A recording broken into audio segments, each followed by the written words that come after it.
chief inspectors. And again, interviews were carried out. About 1,060, right? I think 65 chief inspectors were promoted. But we made a deliberate decision as a service board to take them back to the college, our three national police colleges, for refresher programs. Some have completed the refresher program, others is still ongoing. Therefore, Honorable Chair,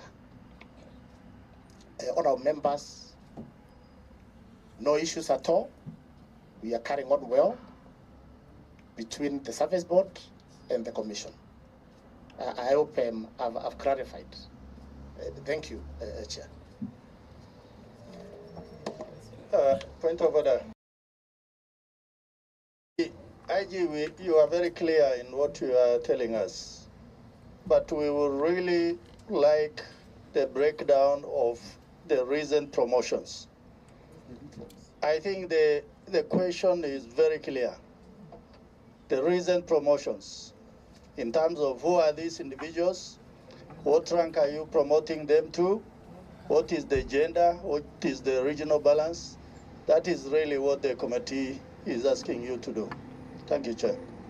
So on that one, I would like when says we want a list indicating all the numbers from different ranks and region and gender. So that one we can have it written down. It make it easier and completely respond to the question. Very well, Chair. Because this letter comment, so we didn't expect those details, but we are well guided, Chair. If I may proceed with the next issue. Proceed to the next one. Which is on... a small intervention, Chair. Yeah. Chair, the document we need is the document. The names, the rank, and the positions of promotion, not the numbers and regions. We want the details of the people promoted. Yeah, I think that's what I did say. Thank you. And it's agreeable. Yeah. If I may ask for that, the kind of information required is the information that helps the committee look at compliance with national values and in the Constitution. Okay, understood. Understood. Chair, on the issue of the proposed amendments on the National Government Coordination Act of 2012, which now I think there's an amendment by the Honorable Malulu Njendi to basically recognize village elders, to create village councils and village units. We've been asked to comment, and first and foremost, the legislative authority of the country is vested in Parliament. And therefore, from a starting point, any member of Parliament is free to introduce legislation and push it through Parliament. And that is our view. But having said that, we also note that the bill is specifically looking at the creation of village elders and how they'll be compensated. For us in the ministry, we are looking at reforms around that space to be a little more broader than just a question of amending one or two sections. I've seen in this proposal is section 15 and 17. And I am happy to report to the committee that we already have a draft National Government Coordination Amendment Bill,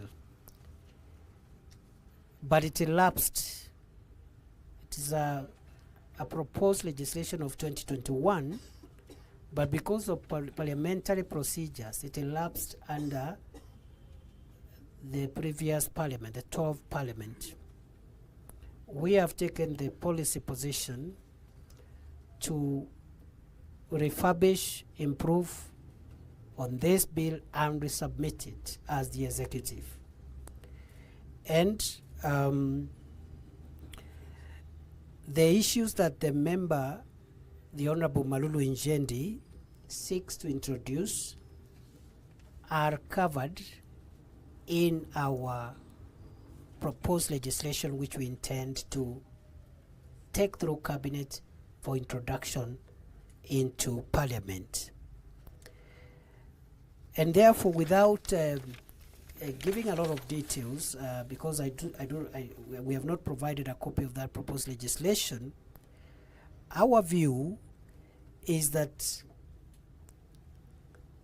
the broader amendments to the Act to improve on national government, the coordination of the functions of national government in the grassroots, would be the proper place to place the proposed amendment by the Honorable Malulu Njendi, which in principle this administration is not opposed to. This administration is not opposed to the formal recognition of village elders in the structure of national government administration. Number two, in any case, Chair, these village elders exist. The only problem is that they have not been recognized in law, and they do play a fundamental function in the governance of our country. Number two, the government is not opposed to the compensation, in principle, to the compensation of village elders. And already as a ministry, there is a working party within the ministry in the State Department of Internal Security, which is working on the financial implications, so that by the time the legislation is brought, we have discussed with Treasury, we have discussed with other stakeholders, including SRC and everybody else, to make sure that the proposals that we bring are viable. But in principle, we believe village elders need to be compensated, and there is work in progress that is already underway. Therefore, our request, without prejudice to what I said at the beginning, which is that the legislative authority of the country, of the state, lies with Parliament, we would have recommended that the honorable member could consider standing down the very specific amendments that they seek to introduce and find a way of those amendments being incorporated into the broader amendment bill that the executive will be introducing to Parliament as soon as the cabinet gives the approval. Thank you. Then lastly, I think there was the item of Sondu. You can address the issue of Garzen. Yes, for the two issues around the missing persons, I think it's whereabouts of Mr. Isaac Robles Amani. The ID number has been given there, and Mr. Nur Mohammed Okomo, the ID number has been provided. At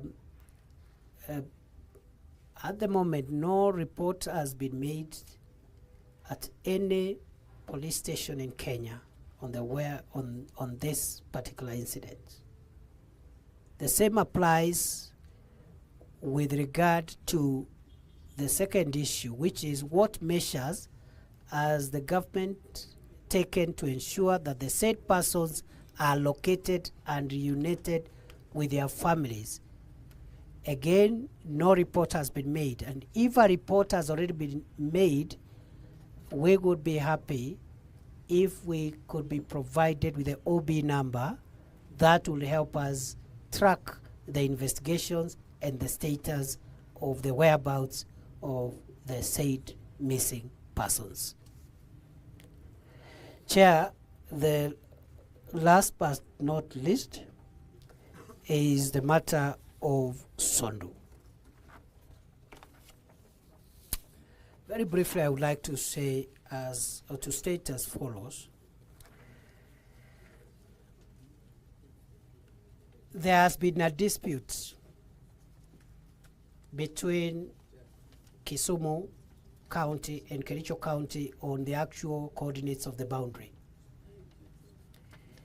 This dispute is not unique to Kisumu and Kericho. Over 30 counties in Kenya have similar inter-county disputes with regard to the actual coordinates of the boundary between one county and another. So it should be clear that this is not unique to Kisumu and Kericho. And the dispute has been there for a while. What is unique about this particular matter, among others, because as I've said, more than 30 counties are in the same state, in every region of our country. If it is Garissa, Isiolo, Meru, Taita Taveta, Kajiado, Makueni, Taita Taveta, name it, Turkana, West Pokot, very common. But what is a bit unique is the sporadic violent criminal acts, murders, and destruction of property that has occasionally been witnessed in this area of Sondu by criminals purporting to be pursuing a boundary dispute. It is our considered view that resolution of disputes of whatever nature, political, boundary, social, must be done peacefully.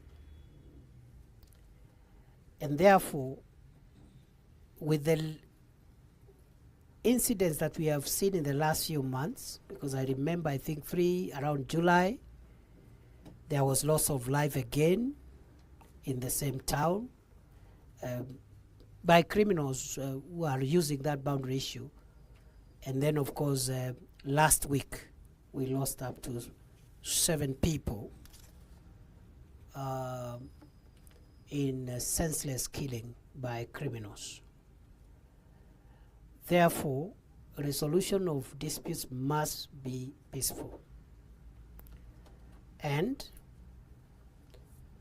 the fact that the 2 counties have different opinions on where the border coordinates lie is not excuse for murder, arson, and other crimes that have been committed in that area. Unfortunately, it also became clear that some of our law enforcement officers should have acted differently to avert the loss of lives that we have witnessed, especially the last 2 incidents. As a result, therefore,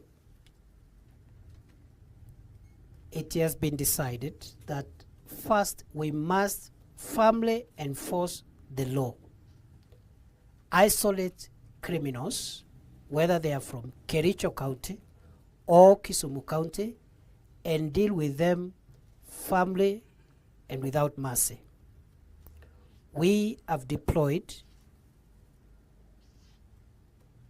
anti-riot specialized forces and officers and personnel in that area. And as I said a few days ago, if we need more, we will deploy.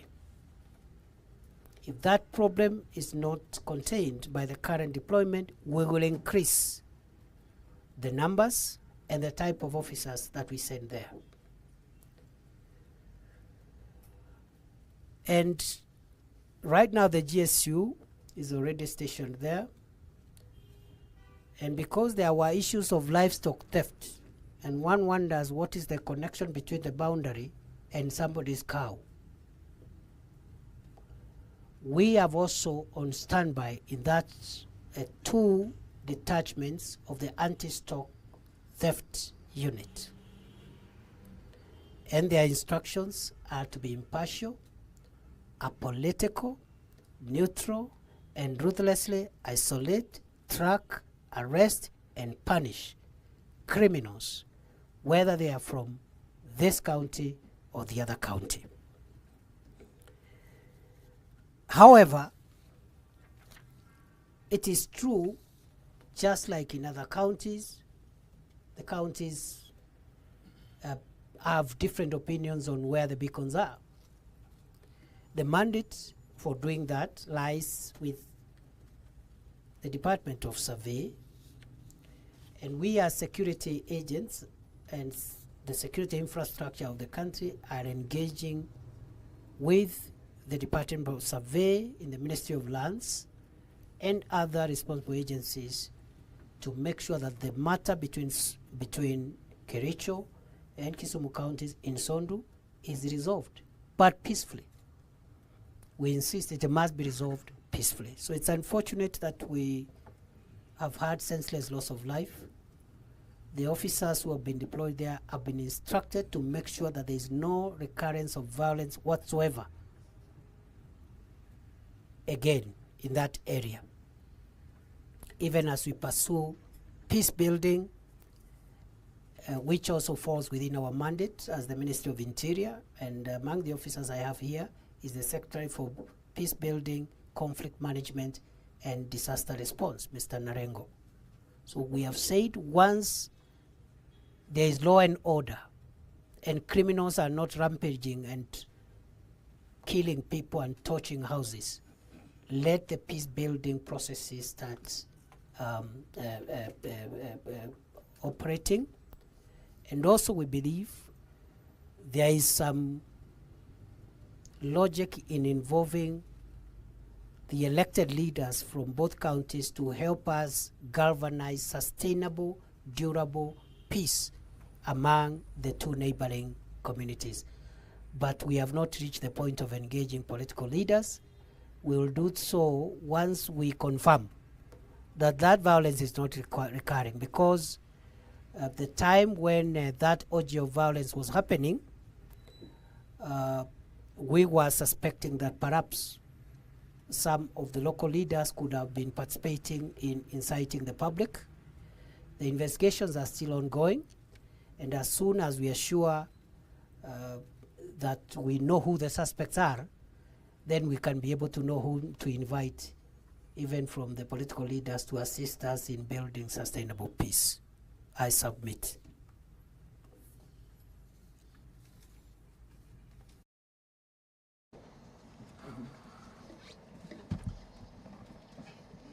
Maybe we can start by giving MP for Buru. Thank you, Chairman. I appreciate the chance given and the response from the CS. But I wish to differ with the response in the following manner. One is that the matter was reported in 2 different police stations. I have the OB number with me. I was going through my phone to exactly get the OB numbers.